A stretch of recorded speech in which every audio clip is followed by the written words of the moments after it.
मैं पीयूष मोहन आपके पसंदीदा चैनल विशेष औषधि वाला से आपके सामने पुनः उपस्थित हुआ हूँ एक नई समस्या, एक नई बीमारी को लेकर, जो कि है पथरी।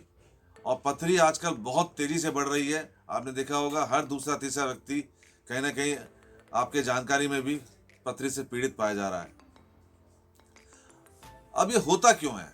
आपने कभी सोचा है कि होता क्यों है? पथरी होने के जो कारण है उसमें खासकर यह है कि हमारा खान पान।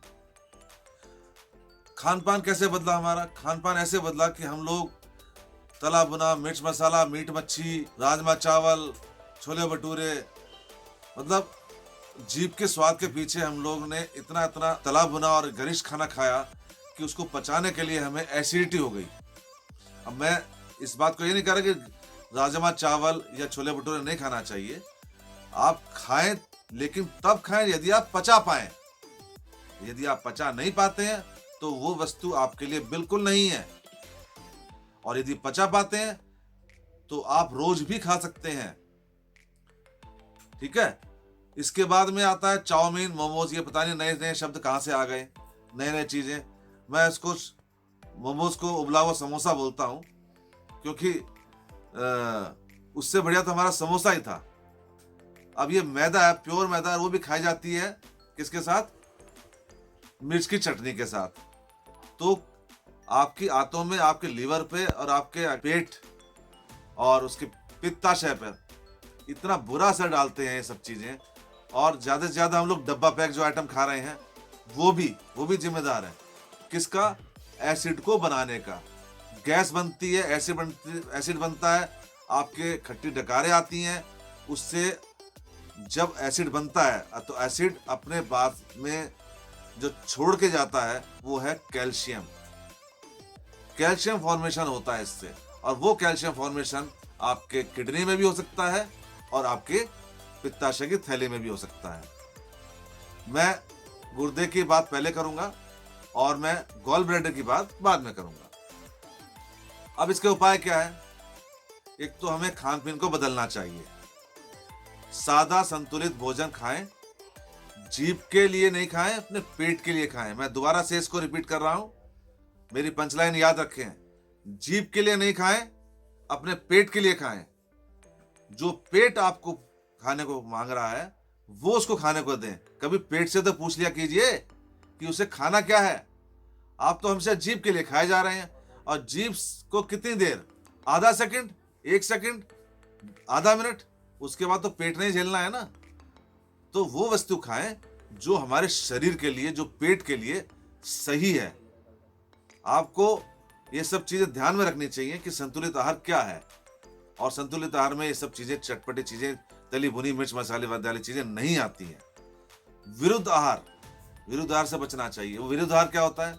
दूध के साथ दही नहीं खाना, दही के साथ नमकीन नहीं खाना, ठंडे के साथ गर्म नहीं खाना, मूली के साथ दही नहीं खाना। ये सब विरुद्ध आहार है। विरुद्ध आहार लेने से होता क्या है? विरुद्ध आहार लेने से आपके शरीर में जो गॉल ब्लैडर है वो पहले एंजाइम छोड़ता है दूध को पचाने के लिए।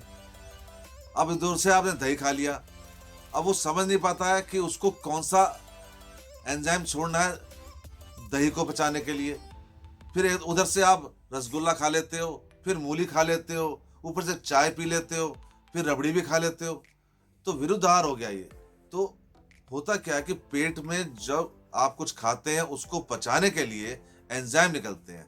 बार बार पेट ये गड़बड़ा जाए कि उसको कौन सा एंजाइम निकालना है, तो उससे क्या होता है? एसिडिटी उत्पन्न हो जाती है।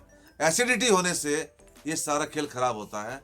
एसिडिटी ही आपका अंत में जाकर पथरी का कारण बनती है, क्योंकि कैल्शियम फॉर्मेशन एसिडिटी के बाद होता है। ठीक है। तो आपको ध्यान क्या रखना है कि कभी कभी ये सब चीजें ठीक है, लेकिन यदि आपने बहुत ज्यादा आदत डाली इन चीजों की तो आप पथरी की तरफ बढ़ रहे हैं। ये पहली बीमारी है। इसके अलावा और भी बहुत बीमारी होती है जिसकी तरफ आप बढ़ रहे होते हैं। अब इसके लिए करना क्या चाहिए? देखिए, कपालभाति यानी प्राणायाम को तो हम छोड़ ही नहीं सकते। कपालभाति सबसे बढ़िया इसका हथियार है पथरी को तोड़ने के लिए। हम जैसे ही पेट को अंदर की तरफ धक्का देते हैं, पथरी तभी से टूटना चालू हो जाती है, आप समझ लीजिए। तो कम से कम 15-20 मिनट अधिक से अधिकतम आधा घंटा सुबह शाम कपालभाति करने से पथरी बहुत जल्दी तेजी से निकल जाती है। पानी आपको बहुत ज्यादा पीना है। पानी की यदि मात्रा कम रहेगी एसिडिटी बनेगी, समझ रहे हैं। एसिड को न्यूट्रलाइज करने के लिए पानी है, पानी आप ज्यादा पीजिए। दौड़ने से पसीना आता है, पसीने से टॉक्सिन निकलते हैं, टॉक्सिन से आपकी बॉडी में बैलेंस होता है, निकलने से टॉक्सिन्स आपकी बॉडी में बैलेंस हो जाता है। अब मैं रेमेडीज के ऊपर आ रहा हूं। दवाइयां क्या हम ले सकते हैं। देखिए, एलोपैथिक में इसकी कोई कारगर दवाई नहीं है, लेकिन हाँ आयुर्वेदिक में इसकी बहुत अच्छी दवाई है। वैसे तो बहुत कंपनियों का सामान आता है, लेकिन मैं रिकमेंड कर रहा हूं पत्थर चूर गोखरू सिरप आता है हर्बल कनाडा का, एक तो ये ले लीजिए, ठीक। और यदि पथरी ज्यादा बड़ी है यानी 10 mm से भी ऊंची है, तो आपको क्या करना है, तब आपने देखा होगा ये बालम खीरा के पेड़ देखे होंगे आपने, सड़क किनारे लगे होते हैं, जिसमें से खीरा ऐसे लटका होता है। वो खीरा खाने लायक नहीं होता, वो दवाई होती है। ईश्वर ने यदि समस्या दी है तो उसका समाधान भी आपके आसपास ही दिया है। मेरी पंचलाइन को दोबारा से सुनिए। ईश्वर ने यदि समस्या दी है तो उसका समाधान भी आपके आसपास ही दिया है, आपको केवल खोजना होगा। अब यदि कम पथरी छोटी है 10 mm से, तो आपको पत्थर चूर गोखरू 4 चम्मच सुबह 4 चम्मच शाम को गर्म पानी में मिला के खाली पेट ले लीजिए। शाम को कैसे खाली पेट लेंगे, शाम को खाने से 1 घंटा पहले हम खाली पेट ही मानते हैं आयुर्वेद में, तो शाम को खाने से पहले आधा घंटा या 1 घंटा पहले ले लीजिए। सुबह उठते खाली पेट ले लीजिए। बिना ब्रश करे लेने से आपका मुंह में जो सलाइवा जाता है वो आपकी पीएच को बैलेंस करने में फायदा करता है। और यदि आपकी पथरी 10 mm से ज्यादा है तो आप इसको भी 4 चम्मच इसके साथ में, यानी दोनों को 4 चम्मच 2 गिलास पानी में सुबह शाम ले लीजिए, ठीक है। इसके अलावा यदि ये नहीं मिलता है तो पत्थर चट्टा के पत्ते हैं, वो आप ले सकते हैं, उससे भी आपकी पथरी निकल जाती है। अब इसके अलावा कुल्थी की दाल होती है, पहाड़ी दाल कहलाती है, कुल्थी की दाल आप ले सकते हैं। कुल्थी की दाल लेने से कैसे करना है, कुल्थी की दाल 2 चम्मच ले लीजिए, आधा गिलास पानी में उबाल लीजिए और पानी समेत उसको पी जाइए। बहुत जल्दी से पथरी निकल जाती है उससे, ठीक है। आम दुकानों में मिल जाती है और नई दुकानों में मिल रही है, तो आप क्या क्या मंगा सकते हैं। इसके अलावा होम्योपैथिक में भी एक दवाई आती है, वो है बर्बरिस वल्गरिस, ठीक है। इसको कैसे लेना है, 15 या 15 से 20 बूंदे गर्म पानी में सुबह दोपहर शाम 3 या 4 बार।